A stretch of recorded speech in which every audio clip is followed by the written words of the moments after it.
사람이 태어나는 것은 마음대로 안 되지만 죽는 것은 어느 정도 선택이 가능합니다. 하나님의 아들이 왜 십자가에 죽으셔야만 됐나? 그 이유를 예수님의 선택으로 이해하지 않으면 우리가 십자가를 잘 모를 것입니다.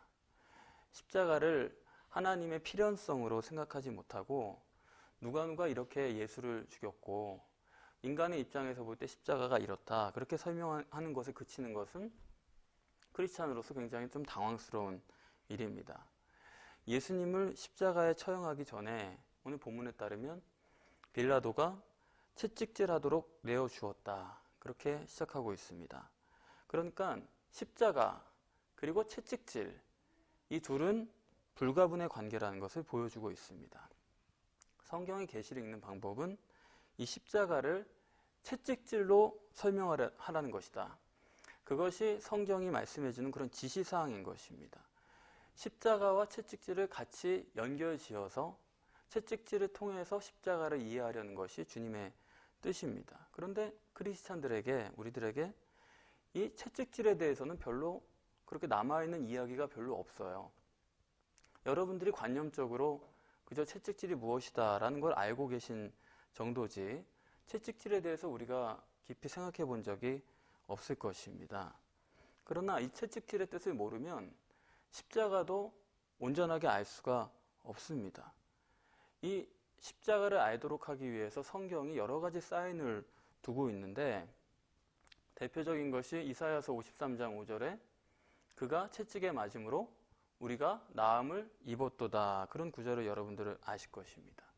그 구절이 그 채찍질이 십자가로 이어지는 그 구절이 오늘 여기에 이렇게 성취가 되고 십자가에 못 박기 위해서 채찍질하다 그렇게 넘겨주는 것으로 이야기가 풀어가고 있는 것입니다. 그런데 로마 군병들에게 여기 채찍질하도록 넘겨줬다고 했는데 채찍질을 어떻게 했다든지 뭐 얼마나 때렸다든지 그런 이야기가 전혀 없어요.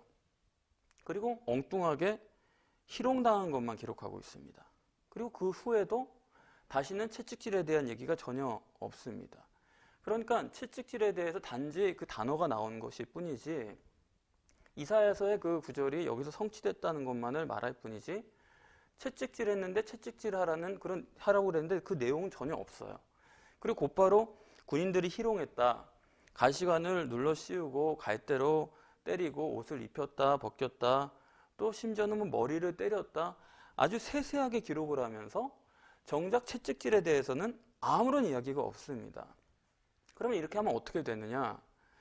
뭐 갈대가 있었다, 갈대를 오른손에 쥐었다, 뭐 머리를 때렸다 너무나 세세한데 이런 것들은 이런 문자적인 기록들은 그대로 적었으니까 이거는 바꿀 수가 없어요. 다르게 생각할 수가 없습니다. 오른손에 쥐었다는데 왼손에 쥐었다고 생각할 수 있는 건 아니지 않습니까? 아주 구체적이라고요. 그러나 채찍질 했다 그렇게만 써놓으면 그때부터는 자기 마음대로가 되는 거예요. 도대체 예수님을 채찍으로 얼마나 쳤는지 어떻게 했는지 그거를 다 제각각이 돼서 생각을 하게 되는 겁니다. 그렇기 때문에 예수님이 얼마나 채찍에 맞으셨는지 어떻게 맞으셨는지 전혀 모르지만 실제보다 축소해서 생각하는 사람도 있을 것이고 또 어떤 사람은 얼마든지 과장해서 생각하는 사람도 있을 거예요. 그래서 흔히 예수 피로 구원을 받는다고 하는 그런 복음주의자들이 예수의 육신이 얼마나 중요합니까? 그 사람들에게. 왜냐하면 예수의 피가 우리를 구원하기 때문에 예수님의 그 육신을 과장할 수밖에 없거든요. 그 주장을 가지고 있는 사람들은. 그래서 실제로는 어떤지 모르지만 예수님의 육신이 엄청난 고난을 당하신 것으로 그렇게 해석을 합니다. 왜냐하면 예수님의 육신이 위대한 분이어야 되니까 그분이 흘린 피, 그 보혈로 우리가 구원을 받았다라는 것을 말하게 되는 것이죠. 그래서 여러분들 아시는 그 패션 오브 더 크라이스트라고 하는 그 영화에서 묘사하는 것처럼 예수님의 키가 아주 건장한 남자로 나와요. 그 배우의 실제 키가 188cm입니다. 그런 건장한 남자로 예수를 그리고 그에 걸맞게 채찍도 가죽끈에다가 뭐 새 덩어리도 받고 짐승의 뼈 조각도 달아가지고 그걸 가지고 때릴 때마다 예수님의 살점이 묻어나오고 그렇게 묘사를 하죠. 왜? 예수님의 육신이 중요하기 때문에 그걸 강조해야 되기 때문에 예수님이 맞으신 그 채찍을 굉장히 무겁게 묘사를 하는 것입니다. 그런데 여기에 이제 이 가시 면류관이라든가 옷을 입혔다 벗었다라든가 갈대로 머리를 때렸다든가 이런 것들은 그대로 자세히 적어놨기 때문에 이거는 다를 방법이 없어요. 이거 다르게 쓸 수 있는 사람은 없죠. 바꿔서 생각합니까? 구체적으로 그대로예요. 그러나 자세히 안 된 채찍질이라고 하는 것은 결국 자기 마음대로 해석을 할 수밖에 없는 것이고 그야말로 예수를 거반 때려서 다 죽여놓고 그 다음에 일어나면 또 때리고 이렇게 해가지고 예수가 맞은 그 육신의 채찍을 굉장히 강조하는 것을 볼 수가 있습니다. 그러나 오늘 우리가 여러분들과 함께 성경을 보고자 하는 것은 성경 있는 그대로 보고 싶은 거예요. 성경 있는 그대로 여러분들에게 말씀을 드리겠습니다. 예수님은 채찍에 맞으신 적이 없습니다.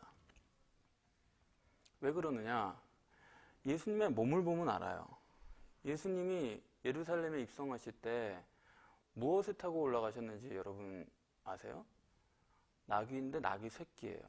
한 번도 사람을 타보지 않은 나귀 새끼라고 그랬습니다. 사람을 태울 수 있는 크기가 못 돼요. 그걸 데려다가 겟세마네 동산에 데려다 놓고 그걸 타고 내려오셨다가 다시 예루살렘으로 들어오셨는데 성지 순례를 가보신 분은 알지만 그 예루살렘 성은 굉장히 가파릅니다.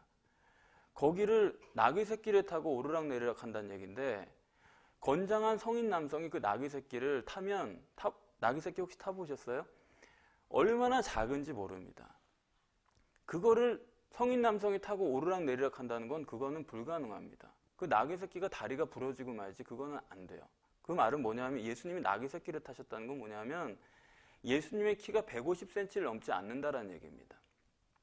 예수님이 그렇게 작은 분이라는 것을 거기서 보여주고 있는 거예요. 키가 150밖에 안 되는 사람을 때릴 게 어디 있어요? 그렇지 않습니까? 또 증거는 예수님이 십자가를 걸머져야 되는데 예수님은 나오자마자 로마 군병이 예수님에게 십자가를 지게 하지 않고 구레네 사람 시몬을 붙잡아다가 십자가를 지라고 했습니다. 왜 그에게 대신 지었습니까?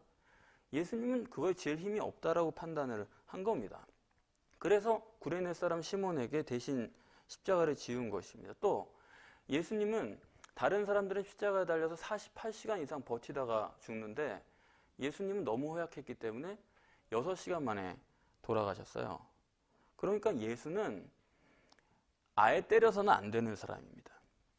채찍질하는 사람들은 전문가이기 때문에 이 십자가형이 클라이막스를 갈 때까지 그 죄수가 온전하게 살아있어야 되고 그 마지막 순간에 십자가에 달려야 되기 때문에 이거 죽고 사는 문제에 대해서는 이 사람들은 외과의사 이상으로 전문가들이에요.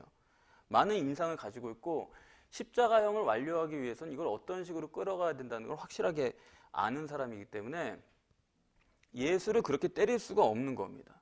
거기까지 가지도 못하고 죽어서는 안 된단 말이에요. 다시 말하면 예수는 희롱만 당했을 뿐이지 십자가에 채찍에 맞은 적이 없다.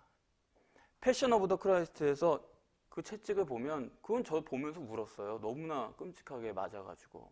그런데 그렇게 예수님을 때렸다고 한다면 예수님께서 부활하신 다음에 내 옆구리의 창자국과 내 손의 못자국을 보라 그렇게 말씀 안 하셨을 겁니다. 등을 보여줬을 거예요. 이거는 그 채찍 자국이란 거는 손의 못자국과 창자국을 넘어선 끔찍한 흔적이 될 수밖에 없기 때문에 다시 말하면 예수님은 희롱만 당하셨을 뿐이지 채찍은 맞지 않았다. 본문에 보면 그것을 말해주는 개연성이 있습니다. 26절에 분명히 어디까지나 채찍을 강조하고 있어요. 십자가에 못 박기 위해서 채찍질을 하라고 내어주었습니다. 그런데 27절에서 31절까지 보면 전부 다 조그만 것들이죠. 갈대로 머리를 쳤다, 뭐 오른손에 쥐어줬다, 홍포를 벗겼다, 입혔다. 이렇게 세세한 것은 다 기록을 하면서 26절에 채찍질 할 것처럼 그렇게 해놓고 채찍질에 대해서는 아무 말도 없는 것은 채찍에 안 맞으신 거다. 과연 맞으셨느냐 안 맞으셨느냐 하는 문제는 무엇보다도 성경 기록의 원리와 해석의 원리를 보면 확실합니다. 성경은 어떻게 기록되었냐 하면요. 가시적인 것밖에는 이해가 안 되는 인간에게 맞추어서 성경을 기록했습니다. 다시 말해서 육적인 문제는 육적으로 기록하면 돼요. 당연히 그렇죠. 가시면류관 그대로 기록하는 겁니다. 갈대 그대로 하는 거예요. 실형당하신 것도 육적 사실입니다. 다 그대로 기록하는 건데, 그러나 이 채찍에 맞으신 것은 달라요. 채찍에 맞을 것이라고 했으면 그에 대한 이야기가 자세히 나와야 되는데 그 전혀 없죠. 그래서 다시 성경의 기록 원리로 돌아가서 말씀을 드려보면 창세기 2장 25절에 저희가 벌거벗었으나 부끄러워하지 않았다라는 구절이 있어요. 벌거벗었으나 부끄러워하지 않았다. 그 말은 뭐냐면 부끄러운데 부끄러워하지 않았다. 또 들었으나 들리지 않았다. 보았으나 안 보았다. 그런 뜻입니다. 그 말은 뭐냐면 영을 육으로 기록한 성경의 방법이에요. 창세기 32장 24절 25절에 야곱이 약복 강가에서 천사와 씨름을 하는데 씨름을 하긴 했다고 그러는데 거기에 무슨 씨름을 했고 어떻게 씨름했는지에 대한 얘기가 전혀 없어요. 밤새 씨름을 했다고 그러는데 그 사람이 야곱을 이기지 못했다. 그렇게 써놓고선 씨름을 하긴 했는데 씨름은 안 했어요. 마찬가지로 채찍질이라고 분명히 기록했는데 채찍질은 없어요. 무슨 말이냐? 채찍질을 하긴 했는데 안 했다. 이 점입니다. 조금 이해가 되세요? 가시적으로 표현하려고 하니까 채찍질이라고 썼는데 가시적으로 맞지 않았다. 가시적으로, 물리적으로, 육적으로 채찍질은 안 맞았다 이 말이에요. 그럼 무슨 채찍질이냐? 심령의 채찍이다. 야곱이 씨름했는데 씨름 안 했어요. 그럼 무슨 씨름이에요? 심령의 씨름을 밤새 한 것입니다. 벌거벗었는데 안 부끄러워요. 뭐가 안 부끄러워요? 심령이 안 부끄러운 것입니다. 지금 채찍질을 당하시긴 당하셨는데 그건 무슨 채찍질이냐 하면 패션 오브 크라이스트에서 묘사한 것 같이 가죽에다가 가시를 달아가지고 때린 것이 아니고 예수님이 끔찍하게 맞으신 그 채찍은 심령의 채찍이다. 그래서 여러분들 성경에 단락이 나눠져 있을 텐데 그것은 이 계시를 이해하지 못했다라는 얘기를 보여주는 거예요, 사실은. 오늘 우리가 읽은 본문으로 끊는 것이 맞습니다. 예수님이 맞으신 그 채찍은 육적 채찍이 절대 아니고 가죽으로 육체 채찍을 맞으신 게 아니고 희롱으로 표현되는 오늘 본문이에요. 실제 내용은 그 심령의 실제 내용은 바로 희롱입니다. 심령의 채찍. 그래서 이사야서 53장 5절에 그가 채찍에 맞음으로 너희가 나음을 입었다고 하는 그 구절은 오늘 여기서 이렇게 성취가 되는 거예요. 이건 마태복음뿐 아니라 마가복음, 요한복음도 다 같습니다. 그러니까 채찍에 맞음으로 너희가 나음을 입었다는 말도 그렇게 잘못 해석하는 구절도 없다고 생각을 해요. 그것이 나음으로 채찍을 맞음으로 우리가 나음을 입었다는 그 구절이 보통 어떻게 해석이 됩니까? 우리가 병이 나았다는 그런 구절로 해석을 하잖아요. 그런데 절대 아닙니다. 예수님이 채찍에 맞음으로써 우리가 병이 나았다고요? 아니 하나님이 맞아야지 우리 병이 낫습니까? 전혀 잘못된 해석이에요. 주님이 이 땅에 오셔서 맞은 채찍이라는 것은 그 고난을 당하신 모든 것은 우리의 영혼의 구원의 목적이지 채찍에 맞았기 때문에 우리가 병 나았다고요? 아니 병이 나을지어다 해서 병이 나았죠. 이전에 다 그렇게 하지 않았습니까? 구약에서도 치료의 광선이 너희를 치료할 것이다라고 하나님께서 말씀해 주지 않았습니까? 그런데 예수가 맞아야지만 병이 나았다고요? 전혀 그런 얘기가 아니라는 겁니다. 제가 오늘 본문을 가지고 나는 그렇게 믿어요 그런 얘기를 하려는 게 아니라 성경의 원리로도 이것은 육적 채찍이 아니고 심령의 채찍이고 예수님이 심령의 채찍을 희롱으로써 당하는 것을 오늘 본문이 자세하게 기록하고 있는 것입니다. 그것을 모르면 십자가를 이해하지 못해요. 여러분 희롱이란 게 뭔지 아시죠? 희롱은 장난 삼아서 남을 놀리는 것이죠. 자기는 장난 삼아 놀려요. 그래 나는 쉽게 남을 놀린다고 할지 모르지만 이게 사실은 보통 심각한 게 아니거든요. 나는 장난 삼아 하는데 상대방은 엄청난 모멸감을 느끼곤 하잖아요. 그러니까 본문으로 희롱으로 표현된 것은 인간이 심령에 맞는 가장 끔찍한 채찍, 가장 아픈 채찍을 말하는 겁니다.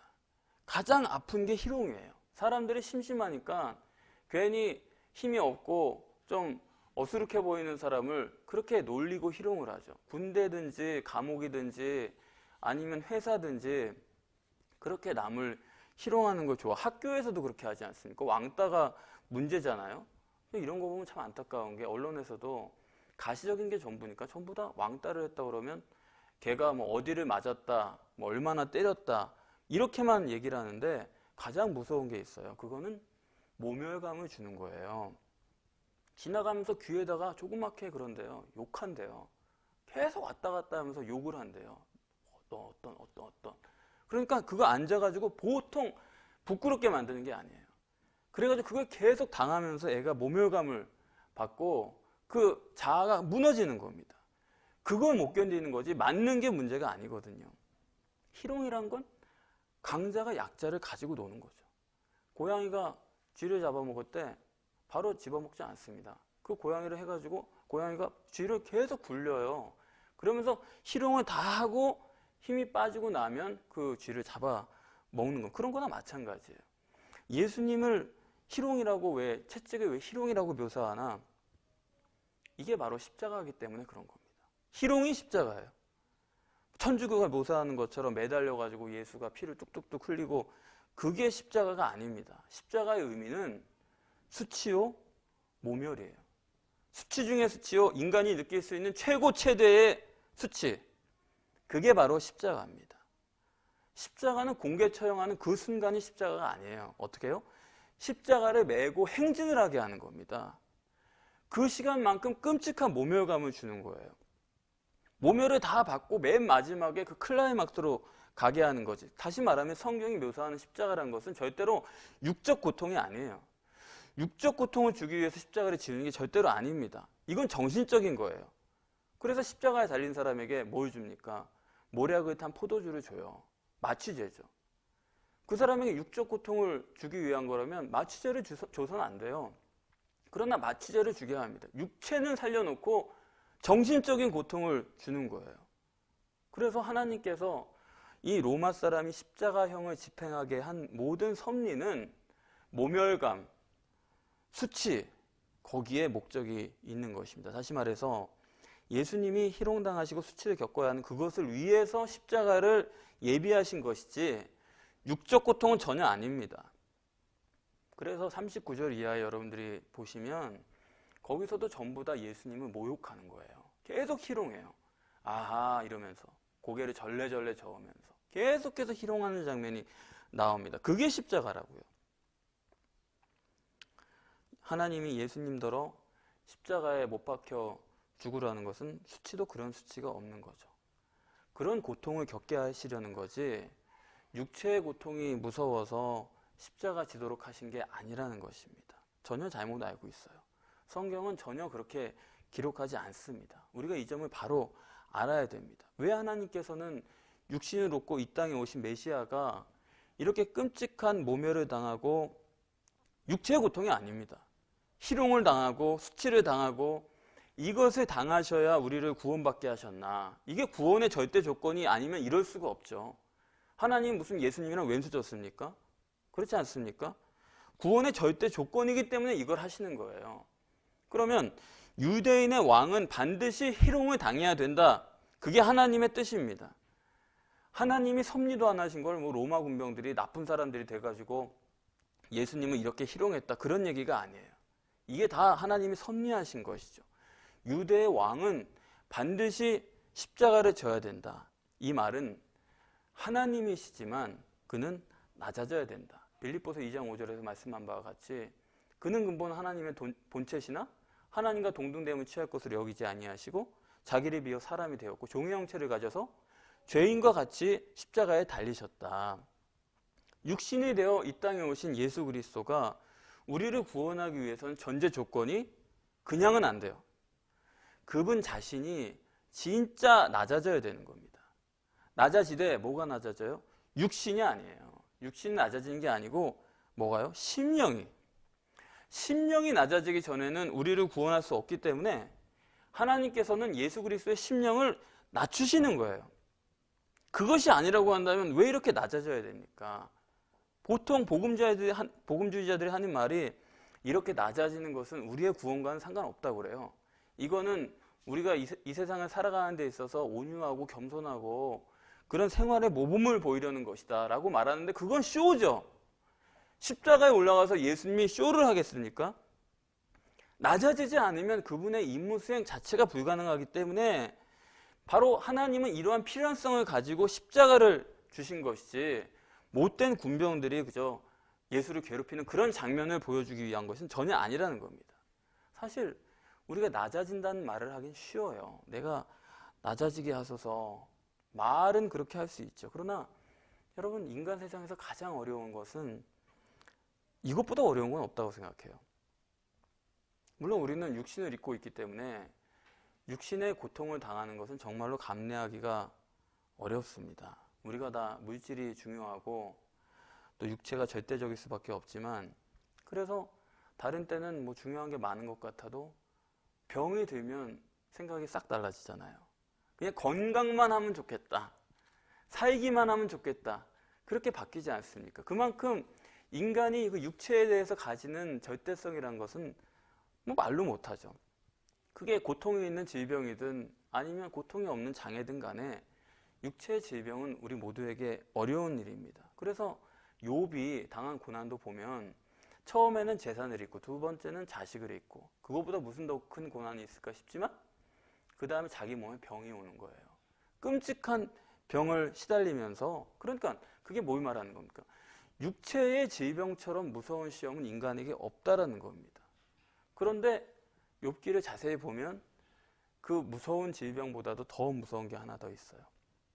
우리는 가시적 결과만 보니까 육체에 고난당하는 욥을 보면서 아, 정말 힘들겠다, 그렇게 생각을 하지만 인간에게는 그것보다 더 어려운 게 있는 거예요. 정신적 고난, 그 내면의 고난이란 게 있습니다. 그 중에서도 수치와 모욕, 이거는 정말 감내하기 힘든 겁니다. 인간은 영적 존재이고 하나님의 형상으로 지음받은 존재이기 때문에 관계성이 절대적이에요. 관계성이 절대적인 인간에게 가장 힘들고 괴롭고 해결할 수 없는 문제는 뭐냐? 그건 내면적인 것이고, 특별히 본문에 희롱당하는 것으로 표현되는 것처럼 다른 사람에게 내가 무시당하고 멸시천대를 받고, 우리가 멸시천대 십자가는 내가 지고 가리이다 찬송가는 부를 수 있어요. 그러나 그걸 불렀어도 금방 누가 나를 조금만 멸시한다 그러면 눈빛이 달라지고 발끈하게 되는 거예요. 동물은 육체적 고통의 전부지만 인간은 이거보다 더 큰 아픔이 없습니다. 그렇기 때문에 구약 성경에서도 보면 하나님께서 자꾸만 약속을 주시는 거예요. 너희가 내 계명을 지키면 수치를 당치 않을 것이다. 수치를 안 당한다는 게 계명에 대한 보상입니다. 그렇게 영적인 인간에게 있어서 이 문제는 가장 큰 거예요. 제가 아이들을 키우면서 참 놀라는 게 뭐냐면, 우리 아이랑 이제 게임을 많이 하거든요. 보드 게임을. 그러면 보통 이제 엄마가 그걸 한번 먼저 합니다. 그걸 펴놓고 애랑 게임을 해요. 그러면 이제 큰 애가 보통 그걸 하는데 엄마가 몇 번 져주죠. 그러니까 게임을 숙지하고 아주 이제 기고만장했어요. 엄마도 이겼으니까 아빠를 이기겠다고 꼭, 그게 이제 아주 길이에요. 오면은 이제 보통은 제가 지는데 어떤 때 순발력으로 하는 게임이 있어요. 그거는 저도 이제 늙어가지고 이 상황이 뭔지 모르는 가운데 그냥 게임을 합니다. 이건가 하면서 그냥 하는 거예요. 그러면 하다 보면 나도 모르게 이기는 거예요. 이게 이긴지도 진지도 모르는 상황에서 그냥 이긴 겁니다. 막 하다 보니까 혼자. 그러면 애가 어안이 벙벙한 거예요. 방금 다 이겼는데 갑자기 진 거예요. 그러니까 어안이 벙벙해서 이러고 있는데 그걸 보면서 엄마가 그 표정이 너무 재밌으니까 웃었어요. 그랬더니 자기를 비웃었다고.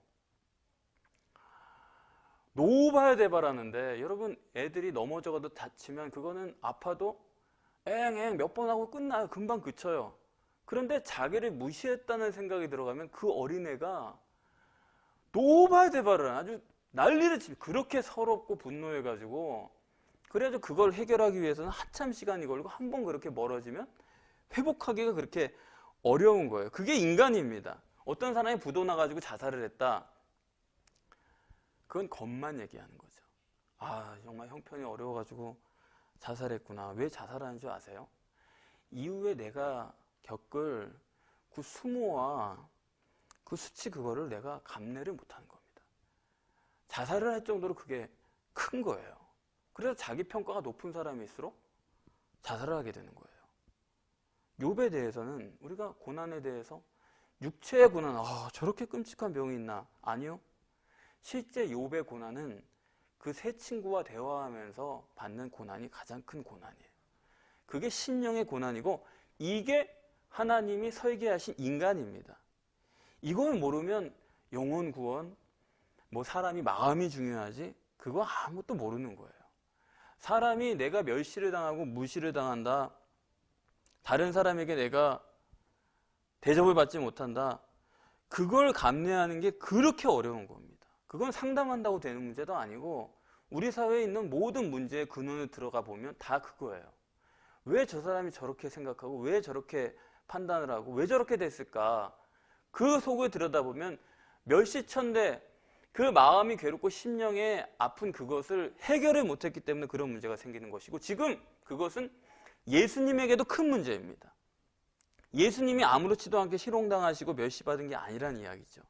바로 이 희롱을 감내하시기 위해서 겟세마네 동산에서 그렇게 기도하신 거예요. 그 기도가 없었으면 주님도 자기가 그 수치를 감내하지 못한다는 것을 스스로 잘 아시는 겁니다. 그렇기 때문에 아버지 이 잔을 내게서 지나가게 할 수 없습니까? 그걸 그렇게 간절히 기도했던 거예요. 그러니까 육체가 아니에요. 희롱으로 표현하고 십자가로 표현하는 것은 수치요 모멸입니다. 다르게 말씀드리면 인간은 우리는 심령이 낮아지는 거는 그거는 불가능한 얘기예요. 우리 낮아질 수가 없습니다. 우리가 겉으로 봐서 낮아진 사람 있죠? 구걸한다, 거리는 구걸한다. 저 사람 낮아진 줄 알죠? 아니요, 천만에. 그 사람 속이 강해요. 저 사람 형편이 저러니까 낮아졌겠지? 아니요, 속으로는 훨씬 강합니다. 아주 자기가 다 알고 자기가 다 현자예요. 아주 무섭습니다. 장애인이요? 겉으로 저렇게 힘드니까 상당히 낮아졌겠지. 아니요, 전혀 아닙니다. 내가 겪어본 바로는 아니에요. 내면은 전혀 안 그렇고 강해요. 우리가 육체로만 봐가지고 저 사람이 상당한 고난을 당했으니까 낮아졌겠거니 낮아졌지. 아니에요. 저도 목회하면서 그것을 착각한 적이 많습니다. 어떤 사람이 육적인 고난을 당하면요, 아주 지켜보는 게 괴로워요. 무서워요. 왜? 저 사람이 낮아질 수 있을까? 못 낮아지면 저 고난을 당하면서 사람이 잘못된 결론을 내리고 마음이 황폐해질 텐데 낮아져야 되는데 낮아질 수 있을까? 그 고난당하는 걸 보면서 그게 가장 두렵다니까요. 성경이 욥으로서 증거하고자 하는 것은 뭐냐? 그것 가지고 낮아지는 게 아니라는 거죠. 그래서 하나님은 그 친구들을 통해서 욥의 심령을 낮추시는 것입니다. 우리가 정말로 말은 그렇게 하잖아요. 우리 정말 소원이 낮아지길 원합니다. 겸손하길 원합니다. 말로는. 그러나 실제로는 그건 불가능해요. 거기에 문제가 있는 것입니다. 오늘 본문의 군병들이 예수님을 실컷 희롱한 다음에 하는 말이 유대인의 왕이여 평안할지어다. 우리는 다 마음에 심령의 평안을 원하죠. 심령이 평안이 없으면 아무 의미가 없는 겁니다. 어떤 것도 의미 없어요. 돈이든 명예든 무엇이든 심령의 평안이 없으면 그 예쁜 자식도 무자식의 상팔자다. 그렇게 말할 수밖에 없는 거예요. 내 마음에 평안이 없으면 그 어떤 것도 의미가 없습니다. 그렇기 때문에 어떻게 하면 평안해질 수 있느냐? 그건 낮아지는 만큼 평안해질 수 있는 거예요. 낮아지지 않으면 이 세상 어느 곳에도 평안이 없습니다. 내가 낮아지는 것은 남을 위해서는 아니에요. 절대 그렇지 않습니다. 나를 위해서 낮아지는 거예요. 심령이 낮아져야 평안하고 심령이 낮아져야 자유로워지죠. 심령이 낮아지지 못한 사람은 늘 불편하고 판단하고 비판하고 지배하고 그렇게 매여 있을 수밖에 없어요. 그러나 낮아진 사람에게는 모든 것이 자유롭고 모두가 반갑고 그리고 모든 것이 감사한 것뿐이죠. 그래서 채찍에 맞음으로 너희가 나음을 입었도다.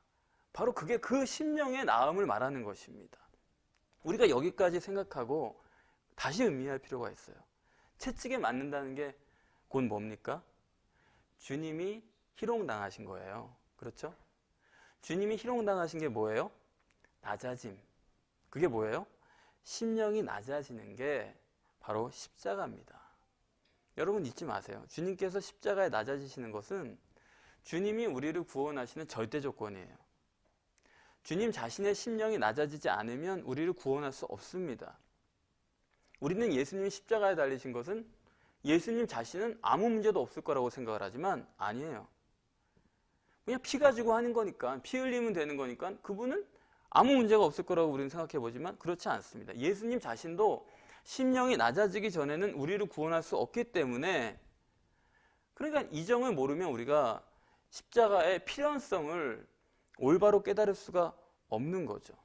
흔히 우리가 말하는 예수 피로 구원받는다라고 하는 그 생각에는 복음은 뭐냐? 예수의 피에 그 십자가의 피만 있으면 되는 거예요, 사실은. 그 예수 흘리신 그 객관적인 피로 우리가 구원받는다고 생각을 하지만, 그러나 여러분 생각해 보세요. 예수님께서 피 흘려야지만 그 피로, 그 희생으로만 우리가 구원받는다고 생각한다고 하면 꼭 십자가에 죽어야 됩니까?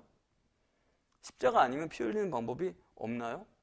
암살을 당할 수도 있고 돌팔매질을 당할 수도 있고 얼마든지 피 흘리며 비참하게 죽을 수 있는 방법은 많아요.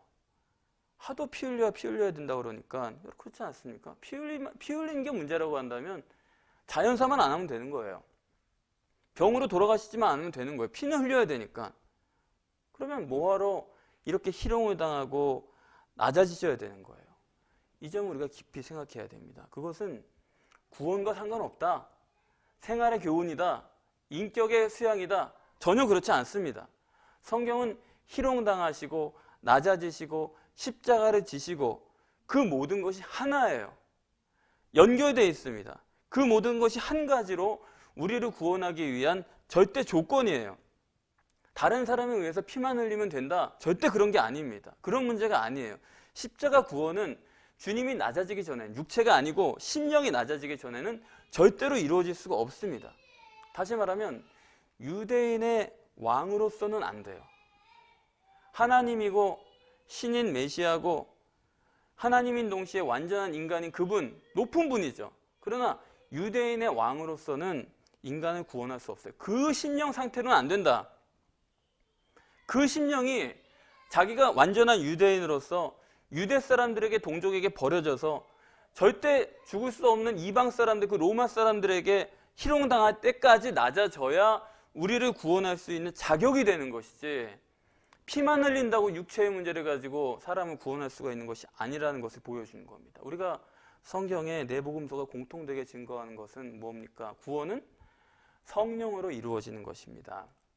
마태복음 3장 11절, 마가복음 1장 8절, 누가복음 3장 16절, 요한복음 1장 32절에서 말하는 것처럼 사람의 영혼은 성령으로 구원을 받는 거예요. 그런데 성령은 우리 속에 삼위일체 되신 하나님이 들어오셔야 되는 것인데, 마태복음 12장 29절에서 말하는 것처럼 우리 속에는 사람만 있는 게 아니라 마귀도 들어있다고 그랬습니다.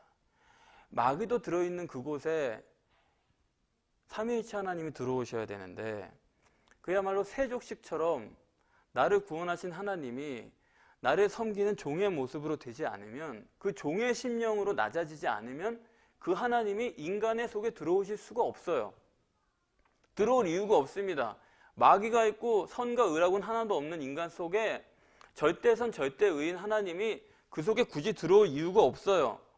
보혜사이신 성령님이고 또 다른 보혜사이신 예수님인데, 그 예수님도 그래서 처음부터 낮아질 기세로 이 땅에 오신 것입니다. 요한복음 5장 32절에 인자됨을 인하여 심판할 권세를 가졌다. 그것 자체가 낮아짐이고, 오실 때 어디에 오세요? 구유에 오시는 거예요. 철저하게 오시는 순간부터 돌아가시기까지 주님의 공생에는 구유에 오셨다가 점점점 나아지는 게 아니고, 구유에 오셨다가 한 발짝 한 발짝 점점 더 내려가는, 낮아지는 그 훈련의 과정이었다라는 것이죠. 그래서 저는 이렇게 생각을 해봤어요. 하나님은 전능하십니다. 그 전능하신 하나님이 낮아지실 수가 있습니까? 전능의 능력이 낮아질 수가 있어요. 물론 내 능력을 제한할 수 있겠죠. 내 활동 범위를 좁힐 수는 있겠죠. 그러나 문제는 심령이 낮아지는 거예요. 내 능력은 제한할 수 있지만 내 심령은 높아. 하나님은 능력만 낮아지는 게 아니라 그 심령이 낮아져야지 우리 속에 들어올 수가 있는 것입니다. 그 여러분 이해가 되세요? 이거 정말 우리가 두고두고 고민해야 될 문제라고 생각을 해요. 하나님이 낮아지셔가지고 내 심령 속에 들어오실 수가 있느냐? 그것은 예수 그리스도를 통해서 우리를 구원하시고 그것을 위해서 예수 그리스도께서 이 땅에 오신부터 계속 낮아지시다가 그 과정을 통해서 답은 이래요. 하나님은 하나님의 전능하심에도 불구하고 육신으로 오셔서 이 땅에서 낮아지시고 예수님 때문에 낮아지시고 낮아지신 것을 함께 경험하시고 예수님 더불어서 하나님이 낮아지시지 않았다면 절대선 절대의이신 하나님은 결코 내 심령 속에 들어올 수가 없습니다. 내 선과 의를 그 모든 문제를 개의치 않고 들어오셔야지만 가능한 거예요. 치우지 않은 집에 누가 가고 싶습니까? 날 환영하지도 않고 정리정돈도 안 되고 내가 오겠다고 그러는데도 거기에 뭐 이런 방구 반응도 없는 사람, 그 집에 찾아가고 싶은 사람이 어디 있겠어요. 그러나 자기를 완전히 낮춰서 인간의 선과 의를 개의치 않고 종의 모습으로 들어오게 되는 겁니다. 그러니까 하나님도 예수 그리스도와 함께 자기의 심령을 낮춰가시는 과정이에요. 다시 말씀드리면 전능하신 하나님도, 전능한 그분도 자기를 낮추시는 것은 마음대로 안 되는 겁니다. 낮아지기로 아예 목표를 세우고 예수님도 겟세마네 동산에서 기도 없이는 그렇게 오신 분도, 구유에서 오신 분도 겟세마네 동산에서 최후까지 기도하지 않으면 결코 낮아지실 수가 없는 거예요. 그건 하나님뿐만 아니고 하나님의 형상대로 지음받은 우리 모두의 문제입니다. 어느 누구도 기꺼이 낮아질 수 있는 사람은 아무도 없어요. 그래서 우리가 흔히 나는 예수님을 내 마음의 주인으로 바꿨습니다. 그렇게 쉽게 말할 수 있는 거 아니에요. 나는 바꿨습니다. 거짓말하지 마세요. 그게 불가능한 게 인간입니다. 그게 불가능한 것이 영적 존재라는 거예요. 영적 존재는 존귀하기 때문에 그렇게 스스로 함부로 낮출 수가 없습니다. 그게 못돼서가 아니라 그건 본성상 안 돼요. 그래서 하나님께서는 예수 그리스도를 이 땅에 보내서 그분이 육신이 돼서 낮아지시고 낮아지시고 낮아지게 해서 그 마음으로 십자가를 지게 하신 것입니다. 그러니까 희롱받은 유대인의 왕, 하나님까지도 희롱을 받으셔야 되는 거예요. 스스로는 안 되는 거예요. 그게 불가능한 존재라는 것이 바로 영적 존재라는 겁니다. 그게 왜 그렇게 중요합니까? 여러분, 하나님께서 나를 낮추십니까? 혹시 여러분들 내가 수치를 당할 그런 기회가 있습니까? 내가 모욕을 당합니까? 여러분, 기도하세요. 기도해야 됩니다. 하나님께서 나를 사랑하셔서 나를 낮추기를 원하시는 거예요. 그런데 하나님 아니면 아무도 나를 낮출 자가 없습니다. 내가 낮추겠다고 결심한다고 되는 문제도 아니에요. 동방의 성자 욥은 결코 그리스도인이 될 수가 없는 거예요. 늘 부딪히면서 모욕을 당하고 수치를 당하고 또 하나님을 기다리고 그럴 때마다 하나님 나를 낮아지게 하옵소서. 저에게 이 기회 주신 것을 내가 놓치지 않게 해주십시오. 기도해야만 낮아짐이란 게 가능한 것이지 내가 좋은 마음 품고 살겠다 결단했다 그렇게 해가지고 되는 문제는 절대로 아니라는 겁니다. 어느 누구도 자기를 부인하지 않고는 주님을 따를 수가 없어요. 자기 십자가를 지지 않고는 주님을 따라갈 수 없어요. 자기라고 했습니다. 나의 십자가가 있어요. 그것은 나에게 닥치는 수치요 모멸감이에요. 여러분 괴롭습니까? 또 증오심에 불탑니까? 그러면 기도하시기를 바랍니다. 그러면 먼저 그 수치를 당하신 그분이 내 마음을 다 알아요. 모르는 게 아닙니다. 다 경험했고 다 알고 있습니다. 그리고 우리를 도와주시는 거예요. 그리고 우리를 데려가시는 거예요. 하나님 낮아지게 하옵소서. 마음으로부터 낮아지는 거죠. 우리의 신앙도 우리의 교만을 버리고 내가 내 속에서 주님을 지배하는 그런 사람이 아니라 그분을 정말로 내 마음의 주님으로 모셔드리는 그런 낮아진 자로 이 땅을 살아가게 되는 것입니다. 그렇게 되면 내 마음이 평안하고 자유롭고 낮아지면 누구를 만나도 반가워요. 그게 축복이고 그게 은혜고 그것이 하나님께서 우리에게 보여주시려고 하는 천국의 길입니다. 그래서 낮아지면 마음이 평강하고 성령의 우리 안에 임재하고 천국 구원을 받을 수 있는 길이요 내 마음의 평안을 누릴 수 있는 유일한 길이라는 것을 여러분이 기억하시기 바랍니다. 종말의 때예요. 말세입니다. 십자가 수치를 다 감내하심으로 예수님께서는 여러분을 사랑하셨습니다. 그 십자가 사랑의 신앙으로 날마다 자기를 부인해서 주님처럼 여러분도 낮아지셔서 심령의 평안과 성령의 임재를 여러분들이 소유하시고 하나님의 기뻐하시는 자녀로 낮아진 자로서 섬기는 자로서 그렇게 섬기고 그렇게 주님과 동행하다가 저 영원한 천국에서 하나님과 마음이 통하는 네가 내 마음을 알고 내가 네 마음을 안다. 그런 사람으로 여러분들이 영원한 복락을 누리실 수 있기를 바랍니다.